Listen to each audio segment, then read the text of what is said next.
सबसे पहले तो आप हेडिंग लगाइए income tax act 1961। Income tax act 1961। कुछ चैप्टर्स में आपको हैंड रिटन करवाती हूँ, क्योंकि जब तक आप लिखोगे नहीं ना, वो कुछ चैप्टर्स क्या है जो आपके 50 नंबर के इनकम टैक्स में से 20 से 21 नंबर के वही चैप्टर्स आते हैं, वो मैं आपको लिखवा करके करूँगी, क्योंकि अनटिल एंड अनलेस आप लिखते नहीं हो ना, चीज़ दिमाग में नहीं बैठती है। अभी मैं आपको प्रिंटेड दे दूं, वो उतना ज़्यादा पढ़ने से आप कनेक्ट नहीं कर पाओगे जितना ज़्यादा आप लिख करके करोगे। Income tax act 1961। सबसे पहले हम पेपर नंबर 7 का पैटर्न देख लेते हैं। पेपर नंबर 7 का पैटर्न क्या है, ठीक है। वैसे तो ऑल्दो आई गेस मैम ने आपको पहले ही बता दिया होगा पेपर नंबर 7 का पैटर्न। 7 के अंदर दो आते हैं, एक आपका 7A and 7B। Total 100 marks का पेपर रहेगा आपका। अगर ऑलरेडी लिख चुके हो तो अभी लिखने की कोई नीड नहीं है, ठीक है। अभी इस 100 नंबर के पेपर में आपका जो DT वाला पार्ट है, यानी कि जो पेपर नंबर 7A है, वो आपका आएगा 50 मार्क्स का। 50 मार्क्स में आपके MCQ यानी कि ऑब्जेक्टिव एंड डिस्क्रिप्टिव दोनों टाइप के क्वेश्चंस आएंगे। ऑब्जेक्टिव क्वेश्चंस भी हैं, MCQ क्वेश्चंस भी होते हैं, और आपके डिस्क्रिप्टिव क्वेश्चंस भी आते हैं। टोटल 100 नंबर की बात करूं तो 30 मार्क्स के आपके MCQ आते हैं और 70 मार्क्स का आपका डिस्क्रिप्टिव पेपर आता है। इस 70 मार्क्स में क्या होता है, 30 नंबर में आपको 15 MCQ मिलेंगे। 15 MCQs, 2 marks each, no negative marking. MCQ पे कोई नेगेटिव मार्किंग नहीं है, 2 नंबर का एक MCQ होगा, तो ऐसे करके ये टोटल कितने नंबर के हो गए, 30 नंबर के। इसमें से DT के MCQ कितने आते हैं, अप्रोक्सीमेट 7, लगभग 7 MCQ DT के आ जाते हैं, 7 से 8 ऐसा करके। तो 7 MCQ इसके अंदर अप्रोक्सीमेट DT के आते हैं, ठीक है। अभी ये जो आपका रिमेनिंग 70 मार्क्स का पेपर है, इसमें आपको टोटल क्वेश्चन दिए जाते हैं 7। टोटल आपको 7 क्वेश्चंस मिलेंगे। 14 मार्क्स का एक क्वेश्चन होता है। 7 क्वेश्चन आपको मिलेंगे। इस 7 में से आपको कितने क्वेश्चंस करने हैं, 2 क्वेश्चन आपके ऑप्शनल होते हैं, और करने कितने हैं, 5 क्वेश्चन आपको करने हैं। वो 5 आप क्यूमुलेटिव सिलेक्ट कर सकते हो, मतलब ये जो 2 आपको छोड़ने हैं ना, ये आप दोनों DT के भी छोड़ सकते हो, दोनों IDT के भी छोड़ सकते हो। एक DT एक IDT, ये एग्रीगेट होता है टोटल।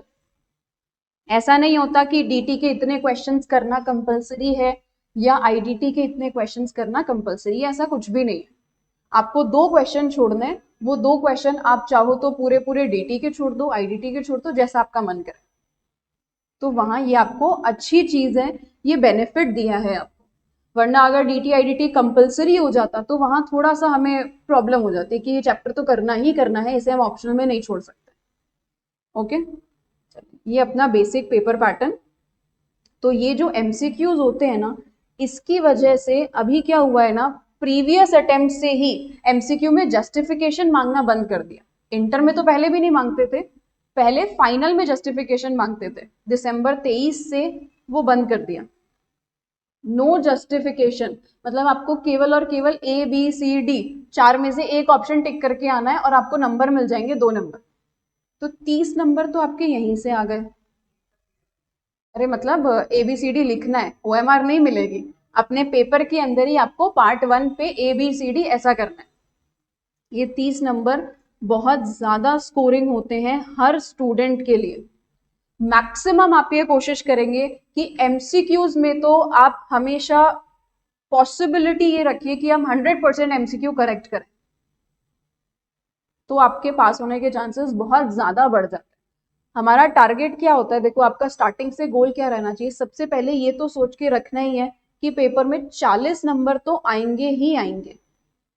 इसके ऊपर अगर सब्जेक्ट धीरे धीरे जाकर के आपको सब्जेक्ट की नॉलेज होगी, इन डेप्थ पता लगेगा, तो अगर वो सब्जेक्ट में आपको इंटरेस्ट आता है तो आप उस सब्जेक्ट में 60 प्लस का टारगेट बनाइए। और आपको विद इन अ मंथ पता लग जाएगा कौन से सब्जेक्ट में आपको इंटरेस्ट आ रहा है, कौन से में नहीं आ रहा। कोई स्टूडेंट ऐसा नहीं होता जिसको आठों के आठों सब्जेक्ट में इंटरेस्ट होता है। कुछ सब्जेक्ट्स ऐसे आएंगे जो आपको उतने सही नहीं लगेंगे। पढ़ना तो जरूरी है, हर सब्जेक्ट पढ़ना तो जरूरी है, लेकिन क्योंकि 8 सब्जेक्ट्स हैं तो ये जरूरी नहीं है कि आपको आठों के आठों सब्जेक्ट्स इंटरेस्टिंग लगने चाहिए। अभी फिर हम एग्जाम पॉइंट ऑफ व्यू से कैसे करें, ये स्ट्रैटेजी मैं आपको पहले ही इसलिए दे रही हूँ ताकि आप थ्रू आउट योर इंटरमीडिएट इसे याद रखो दिमाग में, और आप एंड टाइम पे जाकर के पैनिक ना करो। आपको आपके एग्जाम से 2 महीने 3 महीने पहले ये सर्च ना करना पड़े how to prepare for exam, exam time table, strategy for exam, ये सब सर्च करने की जरूरत नहीं पड़े। मैं आपको अपनी पर्सनल स्ट्रैटेजी बता रही हूँ। 8 में से 4 सब्जेक्ट्स, थ्योरी प्रैक्टिकल कुछ भी, 8 में से 4 सब्जेक्ट्स किसी भी ग्रुप के, सिंगल ग्रुप दे रहे हो तो आप 4 में से 2 सब्जेक्ट अपने ऐसे बना करके रखो कि ये तो काइंड ऑफ फेवरेट, इसमें मुझे एनी हाउ एग्जेम्पशन लानी ही लानी है। वो सब्जेक्ट्स होंगे ये 4 जो आपको आपके एंड पर इंटरेस्टिंग लगे। जैसे मान लो किसी को फाइनेंस इंटरेस्टिंग लगेगा, किसी को कॉस्टिंग इंटरेस्टिंग लगेगी, किसी को आईडीटी अच्छी लगेगी, किसी को अकाउंट्स अच्छा लगता है, किसी को डीटी अच्छा लगता है, ऐसा करके। तो वो आप अपने एंड पे डिसाइड करोगे कि मुझे ये सब्जेक्ट अच्छा लगा है, इसमें तो मुझे टारगेट एग्जेम्पशन का ही रखना है। एग्जेम्पशन का मतलब होता है 60 अबव। और अगर एक बार आपके किसी पेपर में 60 से ऊपर आ जाते हैं ना, तो आपको 3 बार तक वो पेपर नहीं देना होता है। बाई चांस अगर आप फेल हो जाते हो तो आपको 3 बार 3 अटेम्प्ट्स तक वो पेपर नहीं देना, स्किप हो जाता है वो पेपर। सपोज आपने एक ग्रुप दिया, मान लेते हैं कि आपकी एफए के अंदर एग्जेम्पशन आई, बट बाकी किसी ड्यू टू एनी रीजन किसी सब्जेक्ट की वजह से आप रह गए, किसी एक में 39 आ गए, तो आपको फर्स्ट ग्रुप तो वापस देना पड़ेगा, लेकिन उसमें केवल 3 सब्जेक्ट्स देने पड़ेंगे, फिर एफए नहीं देना पड़ेगा। हाँ, 3 में एग्जेम्पशन आ गई तो तीनों नहीं देने, बिल्कुल फिर एक ही देना है। एग्जेम्पशन क्लेम करना होता है ये, ठीक है।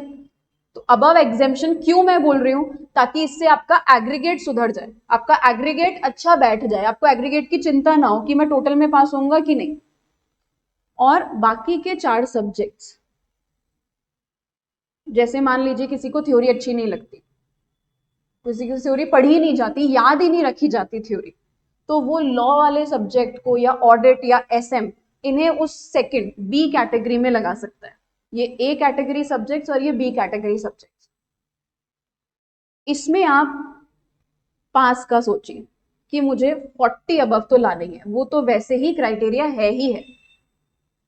ये आप स्टार्टिंग से अपनी स्ट्रैटेजी बना करके चलेंगे ना, तो आपको ना इंडिविजुअल सब्जेक्ट में प्रॉब्लम आएगी और ना ही एग्रीगेट में प्रॉब्लम आएगी, और आपका एक अटेम्प्ट में इंटरमीडिएट क्लियर हो जाएगा कंफर्म। बस स्ट्रैटेजी स्टार्टिंग से अप्रोप्रिएट होनी चाहिए, ठीक है। Okay, now let us start with income tax.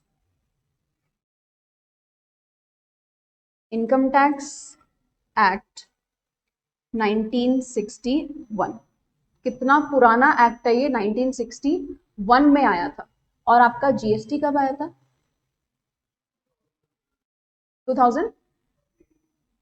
GST कब आया था? अच्छा, नोटबंदी कब हुई थी?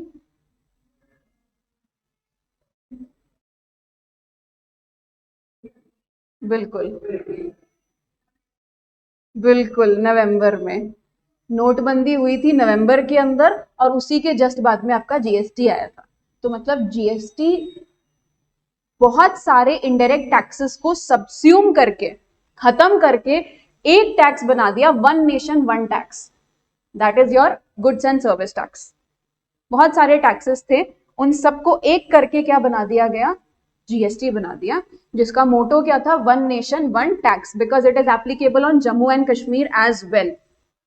ये जम्मू एंड कश्मीर पे भी लगता है, जब उसका स्पेशल स्टेटस हुआ करता था, अब तो नहीं है, बट जब था तब भी ये उस पर भी एप्लीकेबल होता था। All over the world, all over the India, sorry, ये एप्लीकेबल होता है। 17, ठीक है। इनकम टैक्स कब का है? 1961 का। चलिए, कल मैंने आपको टैक्स के बारे में और इनकम के बारे में बता दिया था। टैक्स क्या होता है? Tax is a compulsory payment जो आपको सरकार को जमा करवाना है। और इनकम क्या होती है? इनकम जो हम पांचों सोर्सेज से कमाते हैं वो हमारी टोटल इनकम कहलाई जाती है। अभी इनकम टैक्स एक्ट का एक मैं आपको बेसिक आज एक रूल बता रही हूं। एक्ट आया 1961 में। एक्ट क्या चीज होती है? टैक्स मैंने आपको बता दिया, इनकम मैंने आपको बता दिया, एक्ट क्या होता है? देखिए, डीटी के अंदर मैं आपको जितने एग्जांपल्स दूंगी ना वो सारे प्रैक्टिकल रियल लाइफ एग्जांपल्स होंगे जो टैक्स में अभी तक, क्योंकि टैक्स में आपके पास बहुत एग्जांपल्स हैं। 1961 से आया हुआ एक्ट है, बहुत सारे केसेस हो चुके हैं। एक्ट किसे कहते हैं? हम किसी भी लॉ को एक्ट, इसे इनकम टैक्स लॉ क्यों नहीं बोला गया? इनकम टैक्स एक्ट ही क्यों बोला गया?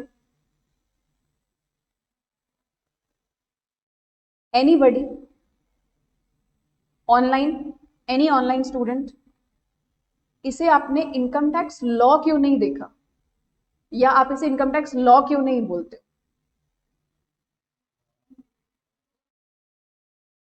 लॉ में बहुत सारे एक्ट आ जाते हैं। नहीं, मैं बोल रही हूं income tax law. Income tax law क्यों नहीं बोलते? चेंजेस होते रहते हैं। चेंजेस तो कंपनी लॉ में भी होते हैं।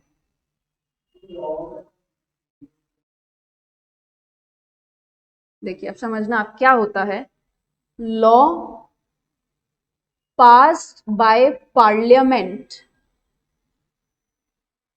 पार्लियामेंट जब भी एक लॉ को पास कर देता है ना, तो सबसे पहले क्या बनता है? सबसे पहले कानून बनाया जाता है, लॉ बनाया जाता है। फिर वो लॉ, अभी तो वो एक बिल है, फाइनेंस एक्ट, फाइनेंस बिल होता है पहले। वो सीधा फाइनेंस एक्ट नहीं बनता, पहले क्या बनता है? फाइनेंस बिल बनता है। वो बिल आपके दोनों हाउसेस से क्लियर होगा, Lok Sabha and Rajya Sabha, upper house and lower house, दोनों हाउसेस से क्लियर होगा। उसके बाद उस पे साइन लगेंगे प्रेसिडेंट के, और जब प्रेसिडेंट के साइन लग गए तो बिल से वो बन गया एक्ट।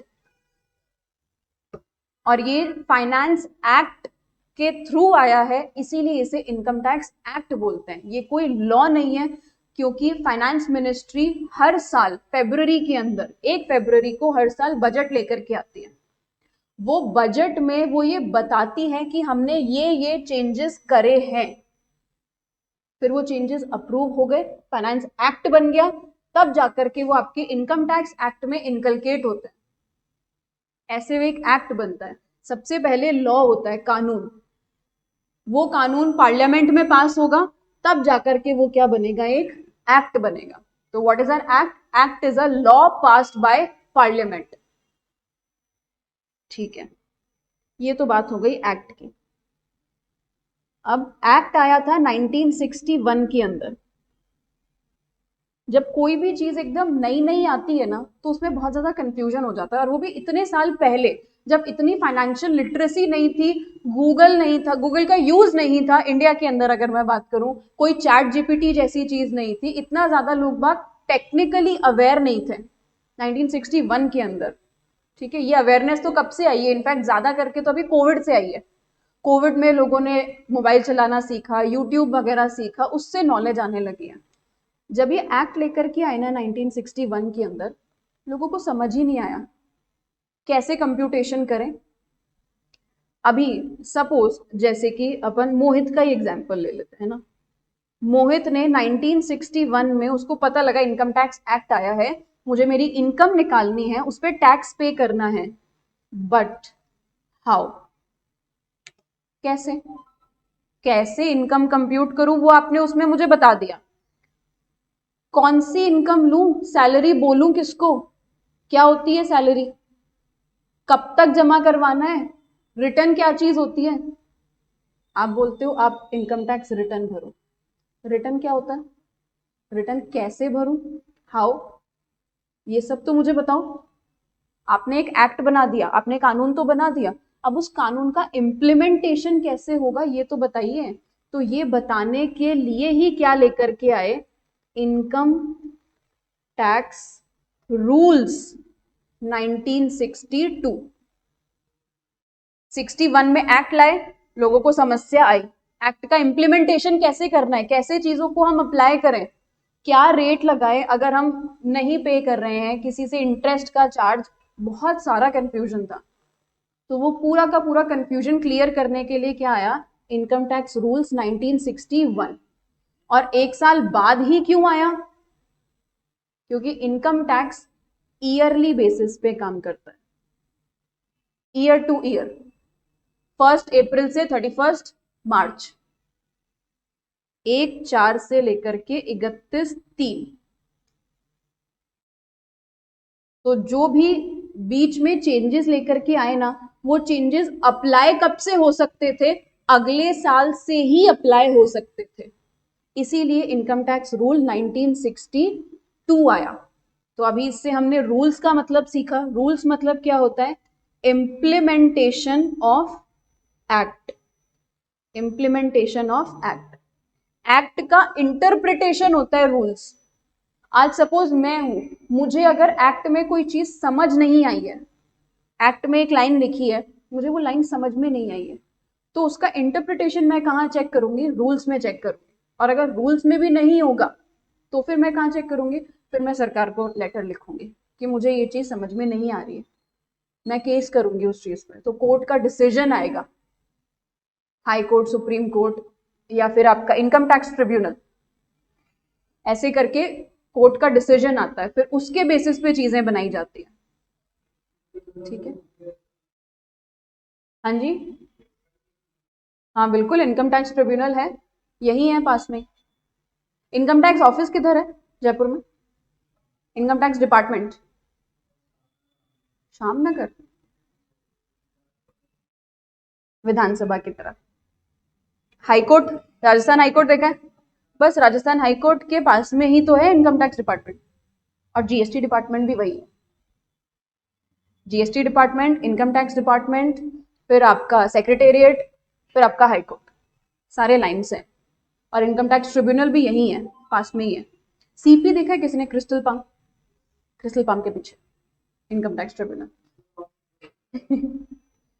फाउंडेशन का रिजल्ट कब आएगा, फाउंडेशन का रिजल्ट 11 फिक्स है ना, हाँ अगले गुरुवार को आएगा।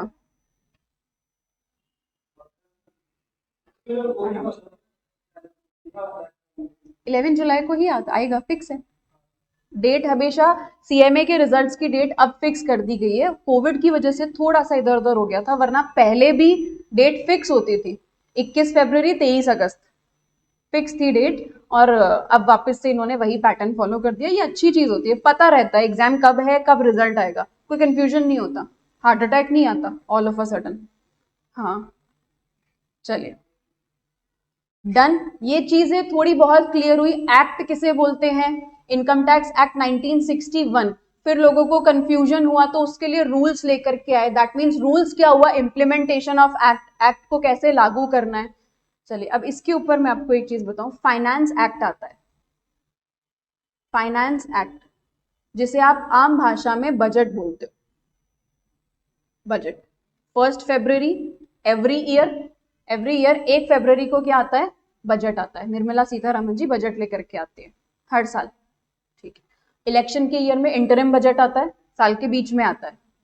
ठीक है, अगर ये फाइनेंस एक्ट के अंदर ना आपके डायरेक्ट टैक्स में भी चेंजेस आते हैं और इनडायरेक्ट टैक्स में भी चेंजेस आते हैं, दोनों टैक्सेस में। इसीलिए तो अमेंडमेंट्स जो हैं, आप पढ़ते, नाम सुना आपने कभी अमेंडमेंट, अमेंडमेंट मतलब चेंजेस, टैक्स के अंदर क्या चेंज करना है, इनकम टैक्स की रेट चेंज करनी है क्या, ऐसा करके।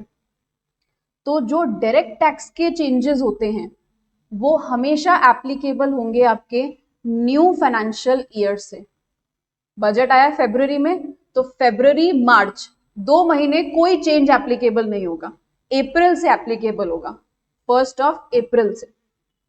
और आईडीटी के जो चेंजेस होते हैं वो जनरली इमीडिएटली एप्लीकेबल हो जाते हैं, इमीडिएटली वरना मैक्सिमम कब एप्लीकेबल होते हैं? 15 डेज, मैक्स 15 दिन का टाइम लगता है। अदरवाइज काफी चेंजेस इमीडिएटली एप्लीकेबल हो जाते हैं, इमीडिएटली आपको वो लगाने होते हैं। और इसीलिए इनकम टैक्स पूरा साल साल के ऊपर बात करता है। यहां से 61, यहां से 62, ये एक साल का गैप इसीलिए आता है इसमें। जो चेंजेस होंगे वो न्यू फाइनेंशियल ईयर से ही एप्लीकेबल होंगे, क्योंकि लोगों को समय चाहिए होता है 2 महीने का चेंजेस को समझने के लिए। जो कंप्लायंस है ना, वो बहुत ज्यादा कंप्लायंस होती है रियलिटी में, तो वो कंप्लायंसेस को समझने के लिए, उन सब को चीजों को अरेंज करने के लिए समय चाहिए होता है। ओके, ये एक बेसिक क्लियर थोड़ा सा, ठीक है। आप इतना डायग्राम बनाना चाहते हैं तो आप बना सकते हैं। ये एक बेसिक था इनकम टैक्स के बारे में।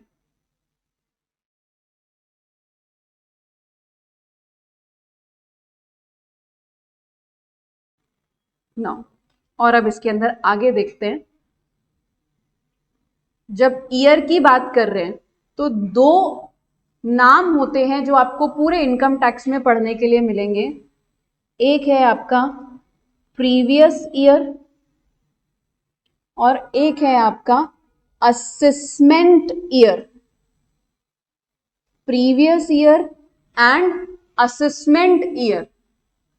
असेसमेंट का मतलब क्या होता है? असेसमेंट का मतलब आप अपनी इनकम खुद कंप्यूट करते हो।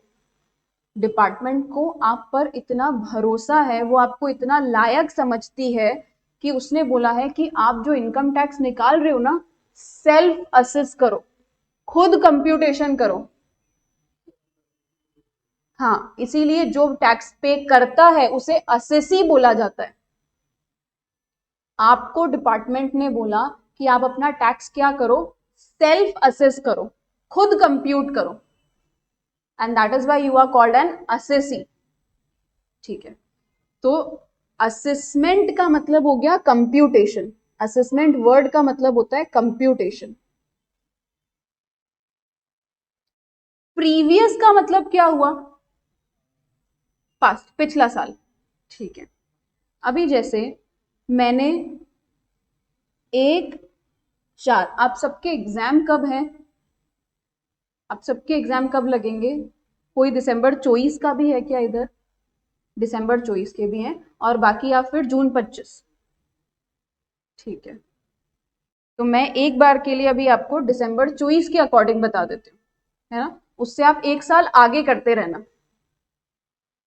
ठीक है, जून 25 के लिए आप एक साल आगे करते रहना। 1/4/23 से लेकर के 31/3/24, ये पूरा साल है। 1 अप्रैल से 31/3/24। आप अकाउंट्स में भी यही फाइनेंशियल ईयर लेते हो। इस साल डिपार्टमेंट बोलता है कि आप इनकम अर्न करो। आप इनकम क्या करो? अर्न करो, कमाओ, पूरा साल भर आप इनकम कमाओ। क्योंकि मिड ऑफ द ईयर आपको पता होता है क्या कि मेरी क्या इनकम होने वाली है? क्या मुझे मई के अंदर पता है क्या कि सितंबर में मेरी क्या इनकम होगी? मुझे नहीं पता ना, और इनकम टैक्स तो इनकम पर ही लगता है।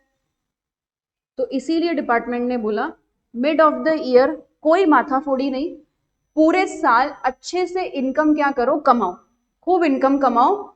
और फिर एक बार जब आपका फाइनेंशियल ईयर खत्म हो जाए ना, तब हम आपको समय दे रहे हैं, और उस ईयर में आप क्या करो? अपने इनकम के ऊपर, ये जो कमाई हुई इनकम है, अपने सारे अकाउंट स्टेटमेंट्स, अपने पूरा टीडीएस का स्टेटमेंट, सारी चीजें इकट्ठा करो।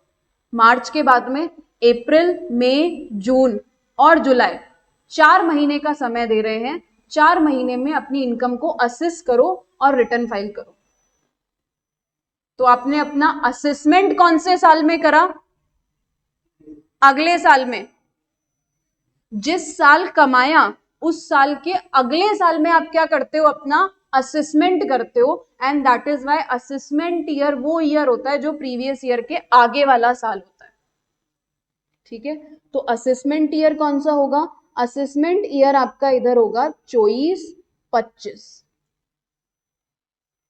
प्रीवियस ईयर हमारा हो गया 23-24, तो असेसमेंट ईयर हमारा क्या हो गया 24-25। ठीक है, अभी इस साल के लिए हम पे फाइनेंस एक्ट कौन सा लग रहा है, हम पे फाइनेंस एक्ट लगेगा 23 दिसंबर 24 स्टूडेंट्स के लिए, और जून 25 वालों के लिए फाइनेंस एक्ट लगेगा 24। ये है फॉर दिसंबर 24 अटेम्प्ट, और फाइनेंस एक्ट 24 लगेगा फॉर जून 25 अटेम्प्ट। एक साल पिछला प्रीवियस ईयर के कॉन्सेप्ट की वजह से करते हैं हम, क्योंकि पिछले साल में आप इनकम कमाते हो, तो एक्ट भी कौन सा लगता है, पिछले वाला, पिछले साल वाला, वो एक्ट लगेगा। और इनकम को असेस करोगे अगले साल में, अगले साल में असेस करना मतलब टैक्स पेमेंट, ये आपका टैक्स पेमेंट होता है।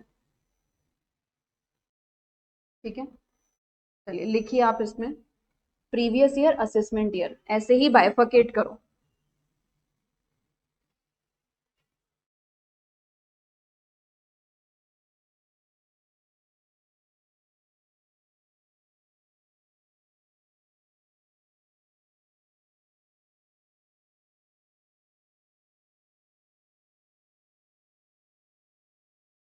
तो प्रीवियस ईयर मतलब वो साल जिस साल में आपने इनकम कमाई है।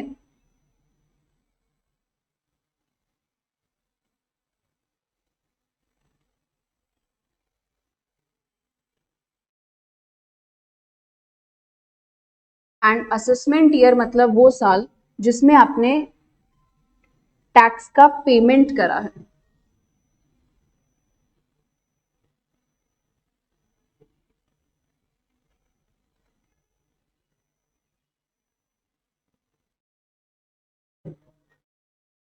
प्रीवियस ईयर असेसमेंट ईयर, ये आप पूरे इनकम टैक्स में ये पढ़ोगे, प्रीवियस ईयर असेसमेंट ईयर।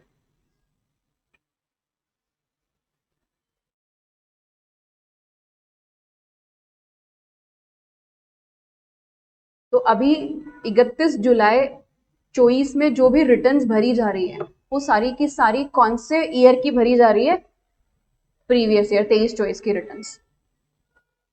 मार्च 24 तक इनकम कमाई, फिर आप अप्रैल मई जून कंप्यूटेशन करके रिटर्न फाइल कर दो।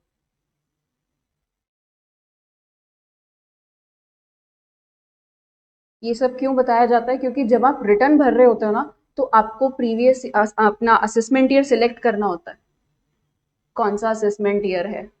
बाय डिफॉल्ट नहीं आता, आप सिलेक्ट करते हो उसके अंदर ये असेसमेंट ईयर, आप कौन से टाइप के पर्सन हो वो सिलेक्ट करना होता है। ठीक है, तो अब आपको तो खुद की रिटर्न नहीं बल्कि दूसरों की भी रिटर्न फाइल करनी है, खुद की थोड़ी ना करनी है। आप प्रोफेशनली ऐसे बन रहे हो जो दूसरों को इनफैक्ट टैक्स की सलाह दोगे, तो आपको तो सारी चीजें आनी चाहिए। Done, previous year and assessment year का कॉन्सेप्ट ये था। फिर एक और कॉन्सेप्ट आता है इनकम टैक्स के अंदर, पर्सन। इनकम टैक्स में हम पर्सन किसे बोलते हैं, इंसान। कौन होता है इंसान, इंसान कौन होगा, हाँ जी मोहित बताएंगे, मोहित इंसान कौन है।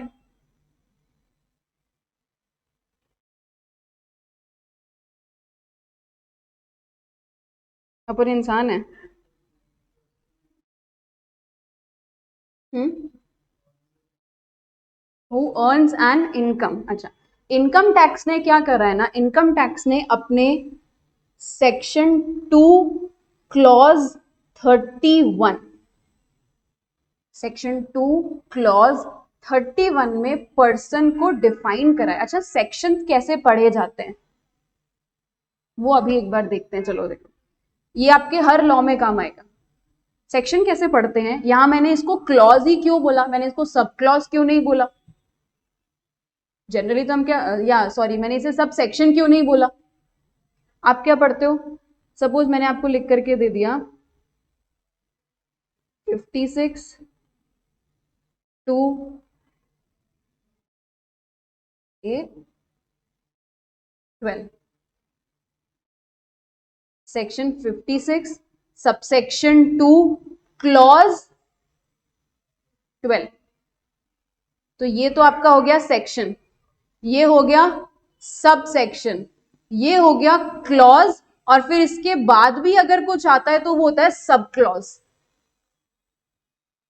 जैसे सपोज एक और example, section 14 subsection 2 clause 5 sub clause B. Suppose this is an example, ये एक रैंडम सेक्शन का एग्जांपल लिया मैंने बस आपको पढ़ाने के लिए। ये होता है सेक्शन, ये होता है सब सेक्शन, ये होता है आपका क्लॉज, और ये होता है आपका सब क्लॉज। पहले आता है section, then subsection, then clause and then sub clause.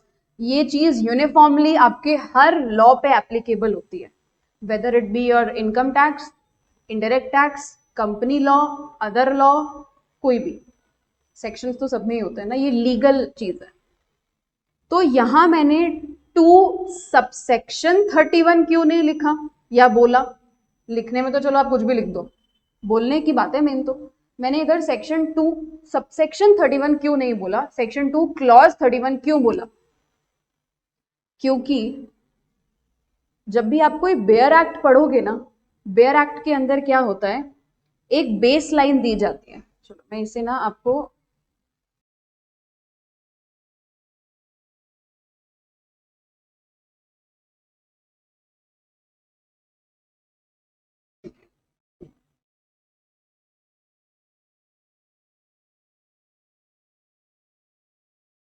ये देखो, जुलाई आते आते ना वेबसाइट एकदम डाउन हो जाती है।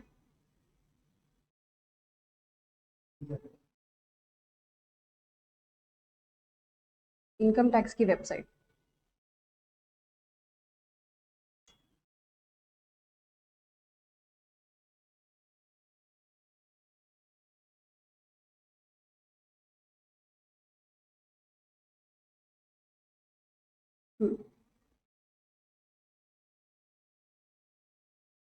इधर अगर आप देखो तो आपको बहुत सारे सेक्शंस दिख रहे हैं।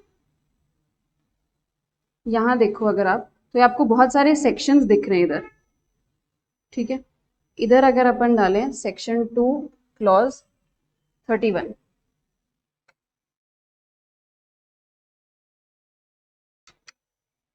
देखो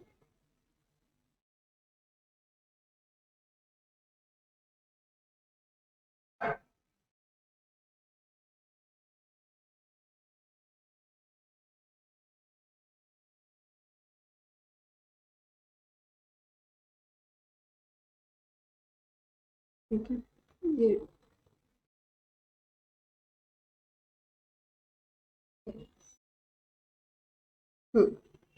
यहाँ देखो ये होता है बेयर एक्ट, मतलब ये लैंग्वेज है एक्ट की, ठीक है।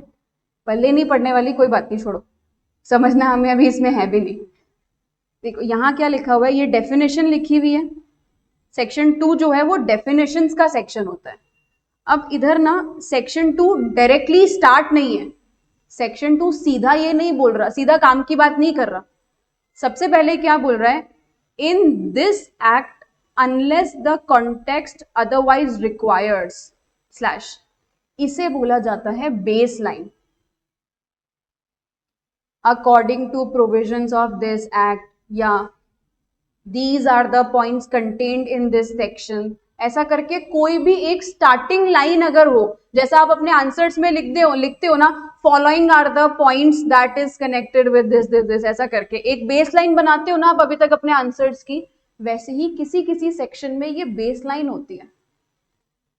और जिस सेक्शन में बेस लाइन होगी ना, उसके आगे कभी भी सबसेक्शन नहीं होता, उसके आगे हमेशा क्लॉज होता है। ये एक बेसिक नॉलेज है, नो डाउट ये एग्जाम में काम नहीं आएगी, बट प्रैक्टिकल लाइफ में तो काम आएगी ना, इंटरव्यूज तो देने हैं ना आपको, केवल एग्जाम पर्पज से थोड़े ना पढ़ते हैं। तो अभी सेक्शन 2, इसके देखो क्लॉज, फिर सब क्लॉजेस, उसके भी अलग अलग अल्फाबेट्स में भी हैं, रोमन्स में भी हैं, ये सब जाते हैं, ठीक है। और फिर उसके बाद उनकी एक्सप्लेनेशंस भी होती है, फिर एक्सप्लेनेशंस इंसर्ट करते हैं, ऐसे ऐसे हमने करके इसे समझाया है। तो हम चलते हैं, ये सारी देखो इधर आपको मीनिंग्स दे रखी है, किसे क्या बोलते हैं?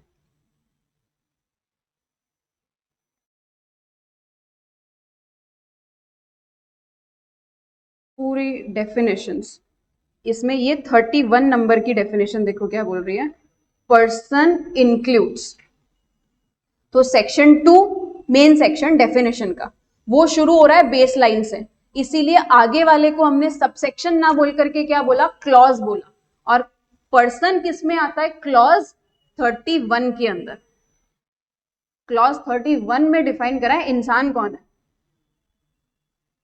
बात समझे? ये है बेयर एक्ट, ये आपका बेयर एक्ट है, जिसे बड़ी ही सरल भाषा में लिख करके आपको बताया जाएगा। हम बेयर एक्ट से नहीं पढ़ेंगे, पढ़ते भी नहीं, कोई भी नहीं पढ़ता, मतलब बेसिक एक डिफरेंस थोड़ा सा समझ में आया, ठीक है। तो अब पर्सन किसे बोलते हैं वो समझना। सबसे पहले तो जो आपके मन में आएगा, इंडिविजुअल। इंडिविजुअल आप हम जैसे लोग, जैसे इंडिविजुअल के अंदर एक तो मैं आ गई, मान लो मैं भी एक इंडिविजुअल हूं, मोहित एक इंडिविजुअल है, ठीक है, लक्ष्य भी एक इंडिविजुअल है। कॉन्ग्रेचुलेशन लक्ष्य, आप भी एक इंडिविजुअल हो, ठीक है। ऐसे करके हम सब क्या है, हम सब इंडिविजुअल्स हैं। तो इंडिविजुअल का एग्जाम्पल ये तो आपको डेफिनेटली क्लियर होगा, इंडिविजुअल किसे बोलते हैं।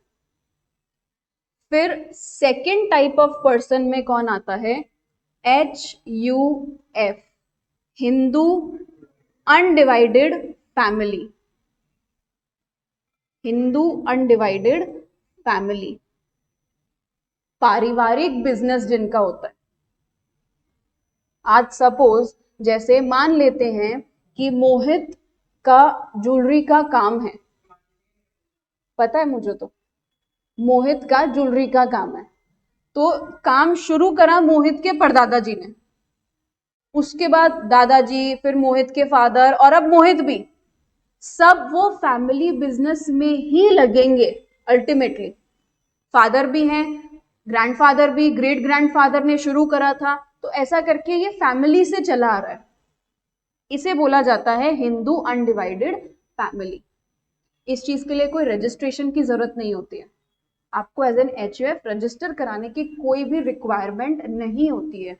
जब गवर्नमेंट को ये दिख रहा है कि हाँ ये फैमिली बिजनेस में है, वो HUF कंसिडर कर लिया जाता है। There is no requirement of separate registration for HUF। करवाना है तो ओके, पर रजिस्ट्रेशन जैसी कोई चीज इसमें होती नहीं है, ठीक है। तो हिंदू अनडिवाइडेड फैमिली क्या हो गया, पारिवारिक बिजनेस, जिसमें जो हेड ऑफ फैमिली है वो कहलाता है कर्ता। हेड ऑफ फैमिली क्या कहलाता है, कर्ता। कर्ता धर्ता बोलते हैं ना, तो वो हेड ऑफ फैमिली कर्ता है। जैसे सपोज आज हम मान लेते हैं कि मोहित के जो ग्रैंडफादर हैं वो कर्ता हो गए, क्योंकि वो हेड ऑफ द फैमिली है, ऐसा करके। डिसीजन मेकिंग पावर जिसके पास होती है। और जो बाकी के मेंबर्स होते हैं, रिमेनिंग लोगों को बोला जाता है मेंबर्स। रिमेनिंग होते हैं HUF के मेंबर्स। मेंबर्स, ठीक है। तो दो टाइप के पर्सन हुए, एक हुआ इंडिविजुअल हम सब, और एक हुआ HUF हिंदू अनडिवाइडेड फैमिली। फिर और कौन हो सकता है, firm including LLP, limited liability partnership. Firm क्या चीज होती है, कोई भी दो या दो से ज्यादा लोग मिल करके जब as a partnership firm registered होते हैं, जिनकी पार्टनरशिप डीड बनती है, तो उन्हें बोला जाता है पार्टनरशिप फर्म। जैसे ABC enterprise, suppose ABC enterprise करके, तो वो एक फर्म है, ठीक है। लॉ फर्म्स होती है सबसे ज्यादा करके, लॉ फर्म्स, चार्टर्ड अकाउंटेंट्स की फर्म, कॉस्ट अकाउंटेंट की फर्म्स, ये सब। इसी फर्म को अगर आप अपनी लायबिलिटी लिमिटेड कर दो तो LLP बोल दिया जाता है, बस ये डिफरेंस होता है। तो फर्म की भी तो इनकम है ना, फर्म भी तो इनकम कमाती है। देखो इंडिविजुअल इनकम कमाता है, हाँ जी बिल्कुल, आज आप नौकरी करोगे, आप एक इंडिविजुअल हो गए, आप इनकम कमाओगे। पारिवारिक बिजनेस इनकम कमाता है, बिल्कुल कमाता है। फर्म इनकम कमाती है, हाँ बिल्कुल कमाती है। और अभी तक के इन तीनों के बिजनेस करने का तरीका बिल्कुल अलग अलग होगा। इंडिविजुअल अपने तरीके से करेगा, एचयूएफ में बहुत सारे लोग आ जाएंगे तो डिवीजन होगा, बंटवारा होगा। फर्म के अंदर पार्टनर्स आ जाएंगे तो इसमें भी चीजें बदल जाएगी, रेम्यूनरेशन मिलेगा, बोनस मिलेगा, कमीशन मिलेगा। इसीलिए अलग अलग कैटेगरी के पर्सन में डाला इन्हें, ठीक है। फिर एक टाइप ऑफ पर्सन हो गया कंपनी। कंपनी कौन? जो भी एज अ कंपनी रजिस्टर्ड होती है under companies act 2013। Companies act 2013 में जो रजिस्टर्ड है, इनकॉर्पोरेटेड है, उसे कंपनी बोला जाता है, ठीक है। जैसे रिलायंस लिमिटेड,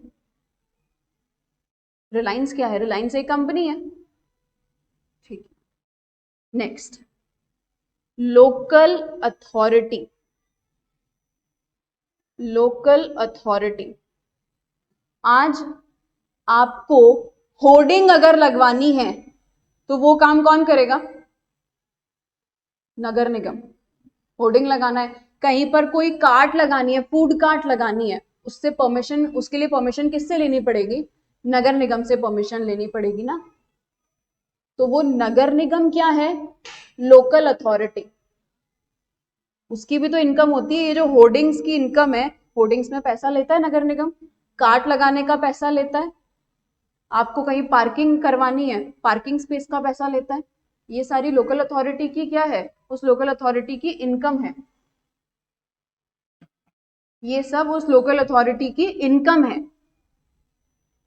तो लोकल अथॉरिटी भी एक पर्सन होगी क्योंकि वो भी इनकम अर्न कर रही है, ठीक है। लोकल अथॉरिटी के अंदर आप लिख सकते हो जेडीए, नगर निगम भी आप इसके अंदर एग्जाम्पल ले सकते हो। जयपुर डेवलपमेंट अथॉरिटी, या फिर आप ले लो बॉम्बे म्युनिसिपल कॉर्पोरेशन, ये सब आपकी नगर निगम का एग्जाम्पल, सॉरी लोकल अथॉरिटी का एग्जाम्पल होता है। Sixth, association of person. Association of person, AOP. Association of person क्या हुआ? जैसे आज सपोज डीसीसी एक कंपनी है, DCC private limited. DCC private limited ने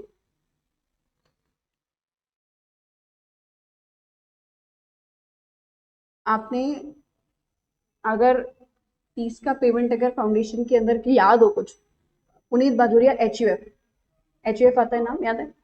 तो सर का एक एचयूएफ भी है, पुनीत बाजोरिया एचयूएफ। अगर ये दोनों साथ मिलकर के कोई काम करते हैं, ये कौन सा टाइप का पर्सन हो गई? कंपनी। ये कौन से टाइप का पर्सन हो गया? एचयूएफ। दो अलग अलग कैटेगरी के पर्सन है ना।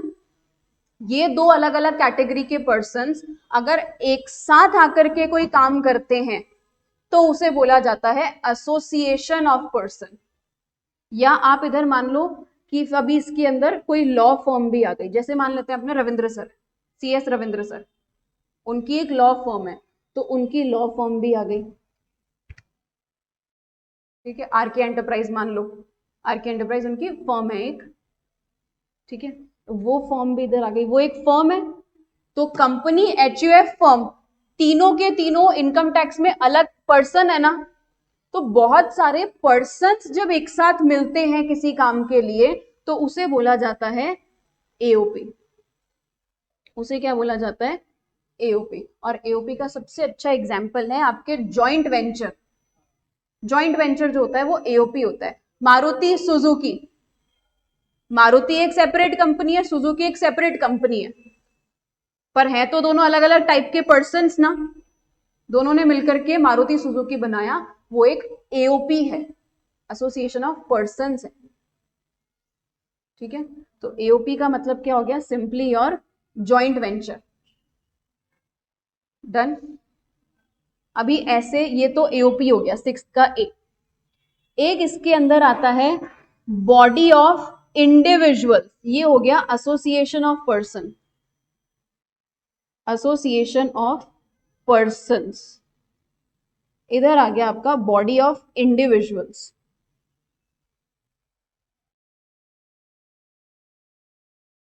जैसे सपोज आज मैं हूं एक इंडिविजुअल, ठीक है,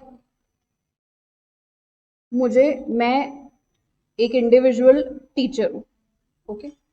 इधर फिर अपन एग्जाम्पल ले लेते हैं, मान लेते हैं मोहित। मोहित एक क्या है, मोहित एक स्टूडेंट है ऑल्दो, बट है तो इंडिविजुअल ही ना। तो एज अ स्टूडेंट इसने मुझे बोला कि है ना, मेरी नोन में और भी बहुत सारे स्टूडेंट्स हैं, मैं आपको सीएमए के बच्चे ला करके देता हूँ, ठीक है, मैं आपको सीएमए के स्टूडेंट्स ला करके देता हूँ। लगभग मेरी नॉलेज में ना 100 स्टूडेंट्स हैं। आप पर स्टूडेंट मुझे 5,000 का कमीशन दे दो।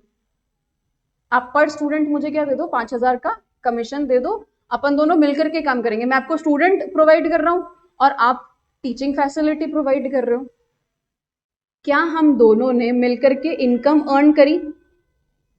इनकम अर्न करी ना।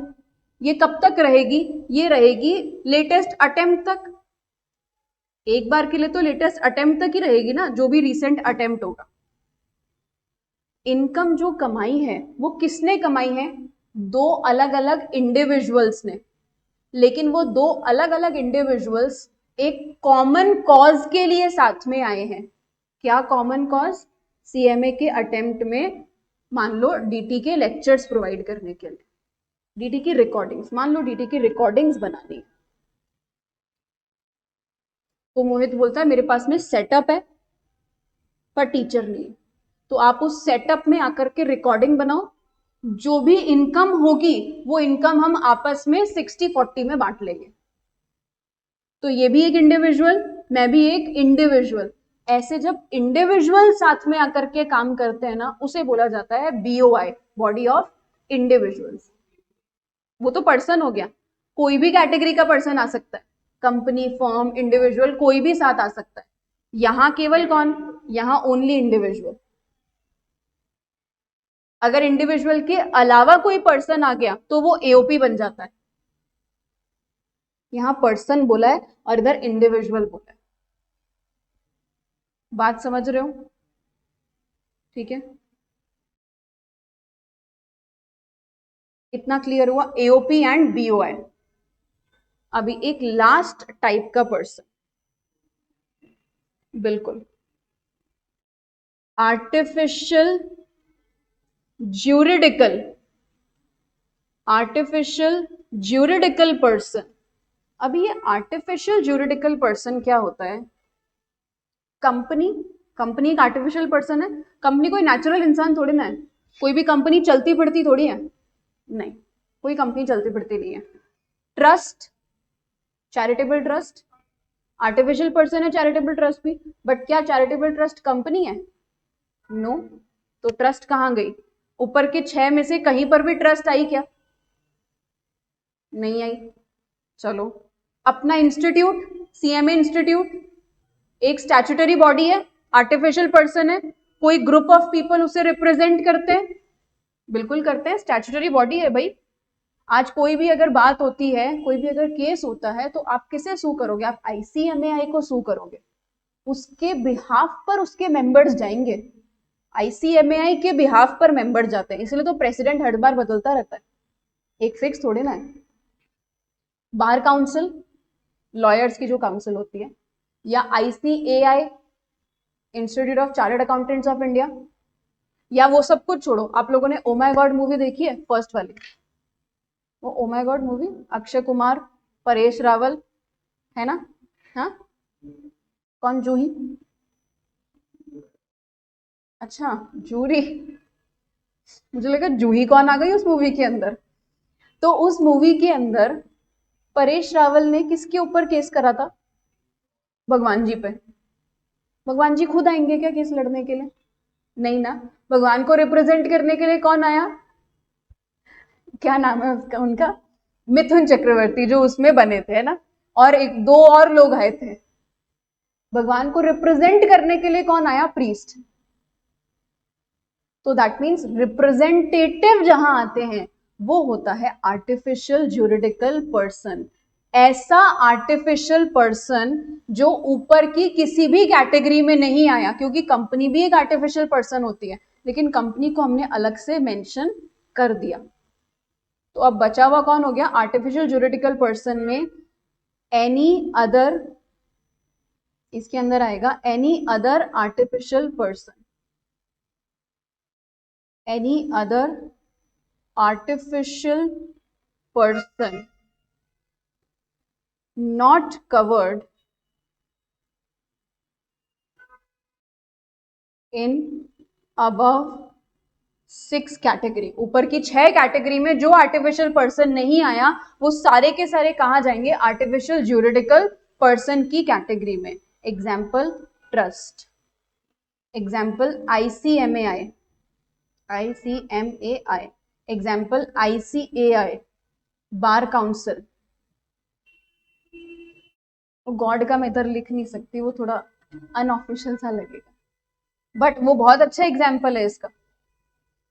रिप्रेजेंट करने के लिए जो गए तो वो आर्टिफिशियल ज्यूरिडिकल पर्सन है। ये आपके 7 कैटेगरी के पर्सन्स हैं इनकम टैक्स के अंदर। पूरा छोटा, पूरा तो फिर दिखेगा ही नहीं, बहुत छोटा हो जाएगा। विजिबल है? ये 7 कैटेगरी ऑफ पर्सन्स है। Individual, HUF, AOP, BOI, local authority, company, firm, artificial juridical person. These are the 7 category of person. और किसी का नाम आपके दिमाग में आ रहा हो तो वो मुझे बताइए जो इन 7 में कवर नहीं हुआ। कोई भी ऐसे पर्सन का नाम जो आपको लगता है इन 7 में कवर नहीं हुआ। लोकल अथॉरिटी तो लोकल बॉडी वो हो गया ना, लोकल बॉडी, तभी तो मैंने JDA नगर निगम बोला इधर। सिटी वाइज बनती है क्योंकि वो।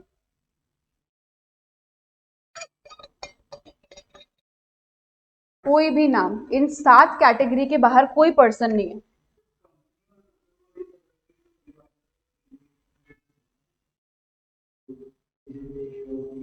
फर्म का भी थोड़ा अलग होता है। फर्म पे फ्लैट रेट लगती है, कंपनी पे लगती है, लोकल अथॉरिटी पे लगती है। Individual, HUF, AOP, BOI, artificial juridical person, ये सेम ट्रीट होते हैं।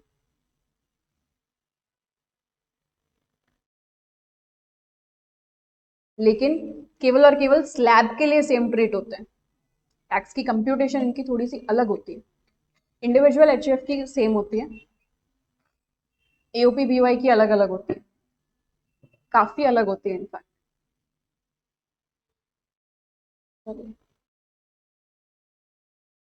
तो this was basic of income tax. कल से हम एक चैप्टर स्टार्ट करेंगे, रेजिडेंशियल स्टेटस। कंफर्म एग्जाम में 7 नंबर का क्वेश्चन आता है। छोटा कंफर्म आता है हमेशा, हर अटेम्प्ट में, सालों सालों से कंफर्म पहला ही क्वेश्चन, स्वागत ही उसी से होता है। एग्रीकल्चर एग्जेम्प्ट क्यों होता है? क्योंकि सरकार एग्रीकल्चर को प्रमोट करना चाहती है। हमारे इंडिया के अंदर मैक्सिमम जो ऑक्यूपेशन है, वो ऑक्यूपेशन जो ज्यादा से ज्यादा लोग करते हैं वो है एग्रीकल्चर।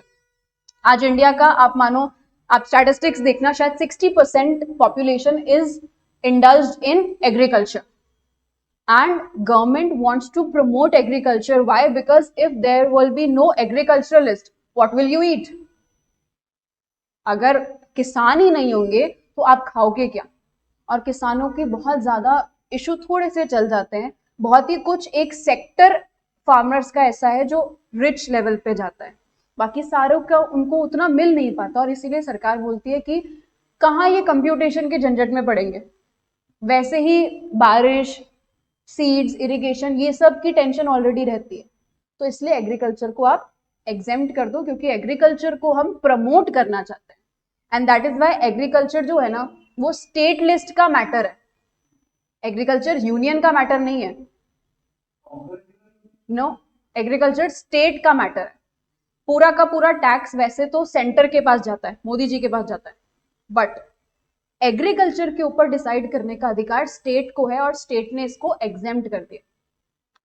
क्योंकि हर स्टेट एग्रीकल्चर प्रमोट करना चाहती है इसलिए। बट उसमें थोड़ी सी कंडीशंस हैं, लैंड एटलीस्ट 2 साल के लिए एग्रीकल्चर पर्पस के काम में आना चाहिए, तभी एग्रीकल्चर लैंड बोला जाएगा, ऐसे नहीं बोला जाएगा। नर्सरी जो होती है, आप जो नर्सरीज देखते हो ना, जो सीडलिंग सैपलिंग्स बेचते हैं, इनकी भी इनकम एग्जेम्प्ट होती है, बिल्कुल, ये भी एग्रीकल्चर एक्टिविटी में आती है। बहुत बड़ा स्कोप है, टोटल 298 सेक्शन है इनकम टैक्स के अंदर। हाँ, नहीं नहीं, आपको 90 पढ़ना है। हाँ, आपको 90 तक पढ़ना है, उसमें भी कुछ कुछ नहीं पढ़ना है बीच बीच में से। ठीक है, ओके, थैंक यू।